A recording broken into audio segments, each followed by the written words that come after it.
Hello everyone, আজকে কিন্তু চলে এসেছে একটা কার্ডের টিউটোরিয়াল নিয়ে। ফার্স্টে সাদা পেপারটা আমি যেটা দিয়ে বানিয়েছি তার টিউটোরিয়াল অলরেডি আমার চ্যানেলের লং ভিডিওতে আপলোড করা আছে, তোমরা চাইলে একবার দেখে আসতে পারো। তো ফার্স্টে আমি কার্ডেতে জেল কালি দিয়ে চারিদিকটা একটু বর্ডার করে নিয়েছি যাতে ভীষণ সুন্দর দেখতে লাগে।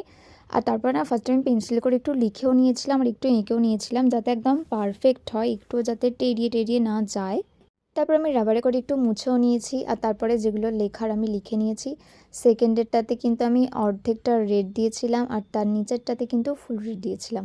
ফার্স্টে লিখেছিলাম without you when I see you, তারপরেরটাতে আর তারপরে লিখেছিলাম when I am with you. তোমার প্রিয় মানুষকে যদি এটা তুমি নিজের হাতে তৈরি করে দাও তাহলে কিন্তু সে মারাত্মক খুশি হয়ে যাবে, একদম নিজের হাতে আর কি। যাই হোক, এটা হচ্ছে ফাইনাল লুক। কেমন লাগলো অবশ্যই আমাকে কমেন্টে জানিও। টাটা।